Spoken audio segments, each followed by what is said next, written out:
Hey guys, this is your girl Arsharae, and this is my first review back since I haven't done a review in like 2 years. So we're gonna start off with the show Love After Lockup. When I first started reviewing this show, it wasn't that popular, but now I see everybody's talking about it. So basically what I'm gonna do is just go through every couple instead of going like scene by scene.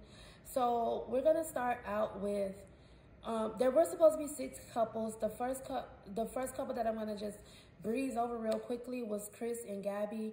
So basically I don't think they're gonna be on the show anymore because she said in the last episode, she stated that Chris allegedly physically abused her and he's back in jail. So they probably won't be on the show anymore. So let's go into Skylar and Nate. I just feel like this episode picks up where the last episode they were like kind of trying to figure out what was going on with Skylar and Nate because they couldn't get a hold of them. Honestly, I just feel like their relationship is a little toxic and they probably shouldn't be together, being that they're both recovering addicts, and that Skylar is such a new recovering addict. Like, she hasn't been clean that long, and her mom is just really scared that she's going to relapse and that she's either going to find her somewhere strung out again or dead. Her mom even went to the extremes of taking her to a graveyard and just basically telling her that she doesn't want to find her. No, she doesn't want to come and have to visit her at a graveyard. So later in the episode, Skylar goes to see Nathan. They try to have a conversation, but it really doesn't work. They start arguing. She rushes out the door, and then Nathan chases behind her, and they make up. Honestly, like I said before, in my opinion, I really don't think that they should be together. I think that they should probably spend some time, like her mom said, working on themselves separately. Not saying that 2 addicts can't be together, because I don't have that experience, so I can't really speak on it. I just know that I just feel like one could be the trigger for the other. So they probably just should maybe be friends or not try to be in a relationship, and take it from there. So next we're going to talk about Travis and Ashley. Travis was in jail for robbing a bank, and Ashley is a fine jewels salesperson. Like, she sells fine jewelry. I just think like it's the oddest couple, but I honestly think Ashley is probably on the brink of a mental breakdown, because she's so used to having money and being able to do whatever she wants, that now that she doesn't have this money, she doesn't know how to act or how to be, and she's just losing it. But one thing that really like got me was like, if you guys are broke, how are you going out for drinks? Like, I understand food is a necessity. I understand clothing is a necessity. But if you really are like scraping up money, because in the last episode, they were scraping up money to even buy a gift to go visit his mom, Travis's mom. So if you're broke, how are you going to go just out for drinks? That makes no sense. You have to like be trying to think smart and save money. But I guess when you're used to having a certain type of lifestyle, it's kind of hard. I just feel like if Ashley knew Ashley should have been more prepared. And she admitted herself that she was living beyond her means. Maybe she should have made some wiser investments or put some money up to the side, and then she wouldn't be in this situation. It's unfortunate about the situation with her landlord that he put her out because of Travis living there, but he had already made it clear to her that he did not want an ex-felon living on his property. Also, as she's in Florida, where I am, and the prices here are ridiculous. Like, rent has gone up, and honestly believe, and I'm saying that to say that, like, rent went up. Like, my apartment, I was paying $1,400 a month, and then it went up to $2,000 a month. Like, just ridiculous for a two bedroom, two bath. So I'm sorry, I got sidetracked. So I'm saying that to say this, that I believe that her landlord actually wanted her out so that he could raise the price, because yes, you can have your feels on what people you want on your property if you're renting privately. But at the same time, I felt like she had been there for a while, so he had to figure out a way to get her out so that he could make more money off the property. So that's just my opinion on that. I do feel like the landlord, kind of like screwed her over a little bit. We're gonna talk about Aries and Cameron. I just feel like Aries, I understand what it's like to be in love and to love somebody and just want to look past all of their flaws, but I just feel like she could do better, honestly.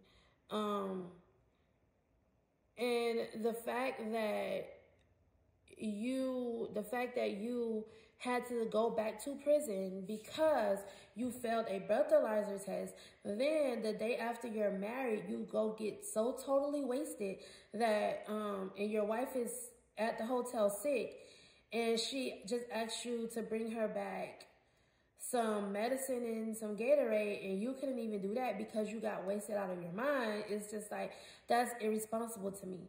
Like, and I know that Aries is an adult. She made her decision to marry him. I just feel like that whole situation I just hope they make it. I try not to look up people that I'm reviewing because I want to like keep it like kind of authentic in a way, what I'm saying. So I haven't looked them up. I really hope they make it. But he just was basically drunk off his ass, and when she was tired, she didn't want to deal with him, he just was like, well, divorce me then. I think that was like the most, I understand he was drunk, but I just feel like that was the most immature thing he could have said. And then on top of that, like, I've always been told a drunk tongue speaks a sober mind. Next, we're going to talk about the couple, Justine and Mike. Justine. I feel like Justine is one of those, she's a smart woman, but she's one of those women that I guess like back in the old Bible days, the husband is the head of the household, the husband is the breadwinner, whatever the husband says goes type of thing. Mike convinced Justine to quit her job after finding out that she was pregnant. Now, he has, as far as we know, no legal income, or I wouldn't say legal, no steady income. Like, he has his business ventures, he's still trying to be a rapper, he's doing the shoe thing, but where is the money coming from? She has had this job for 3 years, supporting her children and doing it on her own. And he comes home and she just ups and quits her job. I don't think that was the smartest decision, especially being pregnant. And her mom basically felt the same way. She just was like, it was not a good idea. They went to breakfast. The mom asked Mike, well, what's gonna happen? How are you gonna take care of her and the kids? You guys have 7 kids together. And he basically was like, it's in God's hands. And I guess trying to be funny, but the mom didn't find it funny, and she walked away and she stormed from the table. And so basically he goes to chase after the mom and talk to her, and she's visibly upset. And the reason why she says she's upset is because she's basically been helping Justine raise her kids. So she has the right, you know, to be upset because she's been doing everything for Justine. And she's been helping her pay her rent. Whenever Justine falls short, she helps her, and she just feels like they're moving too fast. They're not making wise decisions. Mike just got back into the world. Justine was talking about how he can't even really use a cell phone properly. So it's like, are you guys really thinking about everything that's going on around you, or are you acting like a bunch of teenagers in love? Because you have to think about it. You got these bills, you got these kids, you got 7 kids, now you're pregnant with them, so that's gonna make 8. Like, it's not, I don't think they're thinking logically. I really don't. All right, so last but not least, I have saved like, this is the couple I've been seeing all over the internet. Everybody's been talking about this couple, Monique and Derek. I don't know. Some people feel like Derek is using Monique. I don't know. At first, I felt the same way, but sometimes when he speaks about her, it makes me like question whether he's using her or not, because he speaks of her like he really wants to be with her and he really loves her. But then some of his actions make me go back the other way. It's like, come on, Derek, I really want to like you and I really want you to be for Monique, but some of your actions are showing me something different. So you gotta show me that you really down for her. So Monique is meeting Derek's mom, great-grandmother and his dad. And he was saying how she's really special to him because he's never let any females meet them. And the dad and the great-grandmother seem to like Monique. And the dad was basically telling him, like, if she's the one you want, don't worry about what other people have to say. It's just you and her. So that's all you need to worry about, which I agree with. What I didn't like was that Monique felt the need to put cameras in this lady's house. Like, if you don't trust him, you don't need to be with him. Like, point blank, period. Like, if I gotta put cameras in somebody's house, I'm not trying to be with them at all. No, like, that's just crazy for me. Just crazy to me. And then he caught her. He didn't catch her putting the cameras in the house, but he caught her, like, going through his things. And he let it go, but he said that he was going to confront her about it later on. And he did say something to her about it. They didn't get into, like, this big argument about it, but he did confront her about it.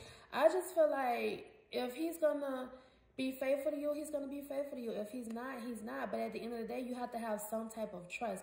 Putting cameras in, like, that just doesn't show that you trust somebody at all. And if you can't trust him, then you probably shouldn't be with him. That's just how I feel about it. So yeah, guys, that's it for this episode. I hope you made it to the end. Thank you so much for watching, and I will see you guys in the next video. Bye.